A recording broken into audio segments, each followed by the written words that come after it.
Budget দাখিলৰ প্ৰাক মুহূৰ্তত বিধানসভা যিহেতু চলি আছে আমি পোনপটীয়াকৈ আপোনালোকক বিধানসভাৰ মজিয়ালৈ লৈ গৈছোঁ। সেইকাৰণে আমি এইবাৰ গোটেই পাঠ্যপুথিৰ বিতৰণৰ ব্যৱস্থাটো আমি ডিজিটাইজ কৰিব বিচাৰিছোঁ।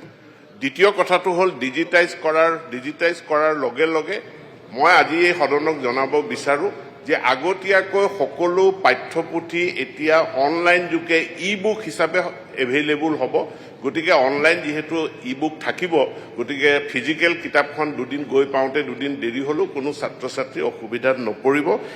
এইখিনি অধ্যক্ষ মহোদয় আপোনাৰ জৰিয়তে জনালোঁ। তাৰ লগত আমাৰ যিখিনি ই-বুক প্ৰস্তুত কৰা এইটোৰ ক্ষেত্ৰত কিছু টেকনিকেল প্ৰযুক্তিগত কিছু সমস্যা আছিলে।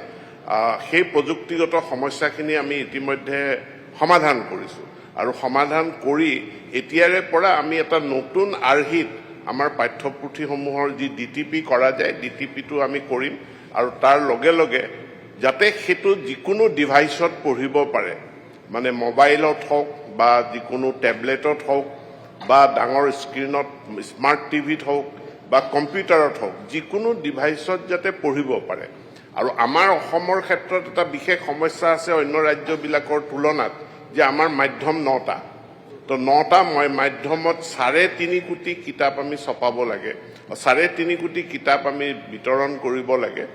এতেকে 9টাৰ লগত এতিয়া আকৌ মিচিং, ৰাভা, তিৱা, দেউৰী আদি ভাষাসমূহ যোগ হৈছে। বৰ্তমান পৰ্যায়ত আমাৰ অসমত শিক্ষাৰ মাধ্যম বুলি ক'লে আমি 14টা মাধ্যম 14টা মাধ্যমৰ কিতাপ প্ৰস্তুত কৰি পেলাই আমি বিতৰণ কৰিব লাগে।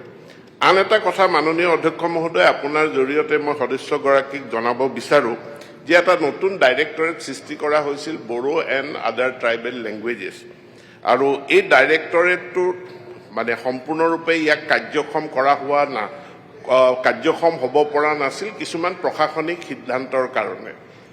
সেই প্ৰশাসনিক সিদ্ধান্তবিলাক এনেকুৱা ধৰণৰ যে ইয়াত শিক্ষকৰ সেৱাবিলাক আচলতে কোনটো ডাইৰেক্টৰেটৰ আণ্ডাৰত থাকিব। আমাৰ এটা ডাইৰেক্টৰেট অফ এলিমেণ্টাৰী এডুকেশ্যন আছে, ডাইৰেক্টৰেট অফ ছেকেণ্ডেৰী এডুকেশ্যন আছে।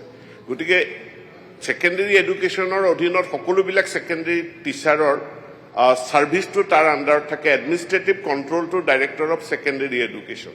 কিন্তু এতিয়া ডিপাৰ্টমেণ্টে এইটো সিদ্ধান্ত গ্ৰহণ কৰিছে যে বড়ো মাধ্যমৰ যিমান শিক্ষক আছে তেওঁলোক LP পৰ্যায়ৰে হওক বা মাধ্যমিক পৰ্যায়ৰে হওক তাৰ যিটো প্ৰশাসনিক নিয়ন্ত্ৰণ, এই প্ৰশাসনিক নিয়ন্ত্ৰণটো আমাৰ ডাইৰেক্টৰেট অফ ছেকেণ্ডেৰী এডুকেশ্যন আৰু এলিমেণ্টাৰী এডুকেশ্যনৰ পৰা এতিয়া আমি Bodo and other tribal languages যিটো নতুন ডাইৰেক্টৰেট, এই নতুন ডাইৰেক্টৰেটলৈ আমি হস্তান্তৰিত কৰিম।